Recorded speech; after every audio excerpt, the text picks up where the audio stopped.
akan ada perbaikan struktural yang berkesinambungan. Orang tanya kan, emang lu bisa? Oh, saya pernah mimpin tim di bottlenecking di Menko Perekonomian, dulu 3 Menko ya, di Menko Perekonomian, tapi ada atasnya Menko Maritim dan Menko Polhukam. Saya sudah menyidangkan 193 perkara yang selesai, itu link ke investasi sebesar 890 triliun rupiah. Jadi saya udah kayak hakim, tingkatnya udah tingkat Abu Nawas. Nggak ngerti kenapa tingkat Abu Nawas? Kenapa tingkat Abu Nawas? Dulu waktu ada cerita kan, Abu Nawas disuruh meriksa yang mana orang yang bohong, yang mana yang enggak. Dikasih lah, keledai dikasih minyak, terus orangnya suruh megang itu. Yang berdosa, yang salah, dia nggak berani megang. Yang nggak berdosa dia pegang, berani. Habis itu kan Abu Nawas bisa nentuin yang salah yang ini, karena nggak berani megang, tangannya kering. Kalau saya beda. Dalam setiap sidang itu kan ada gelar perkara, kiri, kanan, ini yang berlawanan. Udahnya kan salaman setelah selesai. Saya bisa ngerasain yang salah yang mana. Tangannya dingin. Tangannya dingin banget. Oh ini tangannya dingin, oke. Anak buah saya polisi kan. Lu periksa yang si ini, latar belakangnya apa, tangannya dingin enggak? Tawan dia yang salah. Jadi lumayan lah, gua ada hakim tingkat Abu Nawas nih. Jadi strategi semuanya sudah ada. Ini bapak-bapak ibu-ibu tahu semua lah pasti. Ya dari tahun ke tahun udah ada. Tapi kita akan pastikan implementasinya betul-betul jalan. Nanti dari protes atau masukan dari dunia pelaku, dunia usaha secara langsung. Next.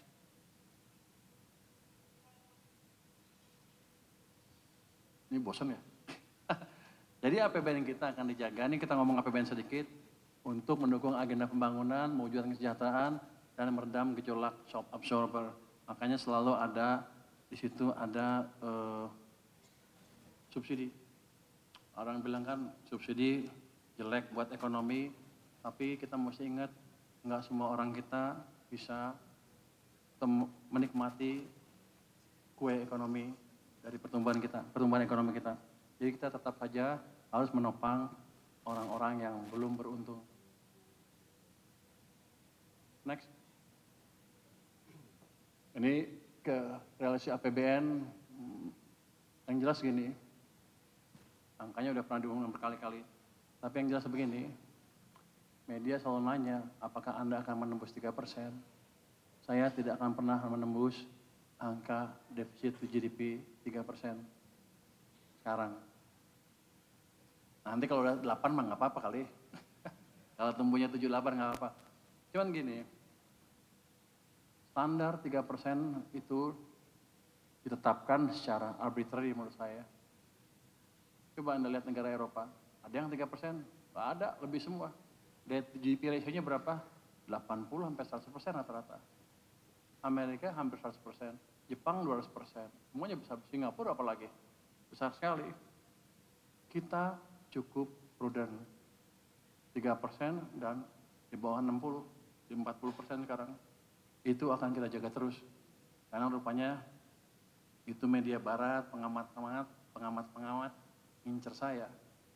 Ini Menteri Ekonominya ngerti apa enggak nih? Coba kita jebak 3%. Begitu saya lewat 3%, mereka akan hantam saya habis-habisan. Menteri Keuangan yang baru bodoh, nggak ngerti fiscal sustainability, kata gitu kira-kira. Makanya saya jaga dulu, saya ikutin mereka dulu.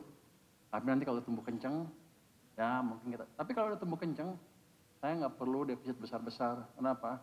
Pajak saya bagus pendapatannya. Nah, sekarang saya dalam upaya memperbaiki jajaran pajak dan bea cukai.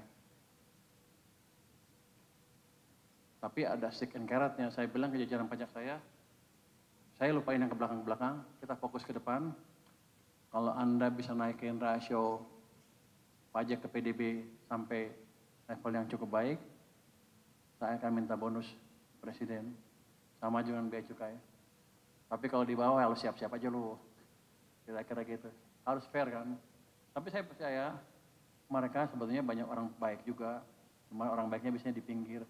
Saya akan masukin yang baik ke tengah sekarang supaya lebih berperan di pengumpulan pajak kita. Jadi ini dijaga di sini seperti ini, tapi ke depan akan lebih baik lagi. Apalagi rupanya beda tuh, tax ratio pada waktu private driven sama government driven growth itu beda. Kalau itu private itu lebih tinggi 0,5% dibandingkan dengan government. Mungkin waktu pemerintah kalau bangun minta diskon terus kali, kalau swasta kan enggak. Jadi dari situ aja saya bisa dapat 110 triliun lebih. Tahun depan hampir otomatis tanpa ngapa-ngapain dengan cara menghidupkan sektor swasta saja. Next. Jadi APBN kita dioptimalkan untuk pemerataan keadilan, ada program perlindungan sosial, ada program pertumbuhan semakin merata, ada penciptaan lapangan kerja dan penurunan kemiskinan hingga pelosok. Jadi begini, saya nggak akan panjang-panjang mungkin. Dengan strategi yang saya sebut tadi, dengan APBN yang sedikit ekspansif tahun depan, tapi masih menerapkan prinsip-prinsip kehati-hatian, kita akan tumbuh dengan lebih cepat dibanding tahun ini. Tahun depan sih saya pikirkan berapa? Paling 60, mendekati 6% atau lebih sedikit. Saya akan minta hadiah ke presiden. Tapi kalau nggak tercapai, gue dipecat kali. fair game. Tapi saya yakin, kalau real sector saya dijaga, barang-barang selundupan saya tutup. Yang suka main selundup, saya tangkap. Bentar lagi ada penangkapan besar-besaran. Saya nggak peduli di belakangnya siapa. Di belakang saya presiden kan, paling tinggi kan ya, paling tinggi di sini. Pasti beres. Rokok saya akan beresin. Tekstil, jadi rokok. Habis itu tekstil, habis itu baja, habis itu yang satu-satu saya yang kejar satu persatu. Itu akan meningkatkan tadi tax ratio dan pertumbuhan industri domestik. Saya pernah datang ke ini, pameran atau fashion show busana Islam. Wah bagus-bagus, kagum bagus juga nih. Wah kita bisa nguasain nih. Atau di sebelah saya ada yang nyeletuk, mas, apa? Jangan silau dengan fashion show itu. Loh kenapa? 90% lebih busana Muslim, bisnis busana Islam kita, Muslim kita dikuasai barang-barang dari Cina. Loh, jadi itu apa? Ya, itu gaya-gayaan aja katanya. Jadi banyak barang selundupan ke sini yang katanya bea cukainya nggak benar kerjanya. Saya panggil orang bea cukai saya, lo nggak benar, karena begitu Pak, di belakangnya ada backing, nanti ditelepon kami nggak bisa jalan, nggak bisa apa-apa. Ya udah, sekarang sikat aja. Kan Dirjen Bea Cukai saya bintang 3. Kecuali bintang 4 yang nyuruh, bintang 3 masih lepas. Kalau bintang 4 kita lapor presiden. Kayak gitu. Jadi gini, dengan strategi seperti itu, saya yakin pelan-pelan ekonomi akan tumbuh lebih cepat, tapi nggak langsung besok 8% ya. Tahun depan mungkin bisa mendekati 6% atau lebih, tahun depannya lebih cepat lagi, tahun depannya lebih cepat lagi. Jadi sudah bisa lihat tuh, tahun ke-5, 8 udah kelihatan lah kira-kira. Tapi gue dapat hadiah kan dari presiden sebelumnya. Kalau 8 dapat hadiah lagi kira-kira, mestinya dapat lagi tuh. Apa mintanya? Minta apa Pak? Wah, jangan bawa ke politik, gue susah nanti. Kita mau ngomong ekonomi aja. Jadi gitu. Jadi saya susah juga tuh, gara-gara ada yang nulis segitu, udah banyak yang nyerang saya tuh dari partai politik. Padahal gue gak kepikiran sama sekali. Oke, gitu ya teman-teman semua.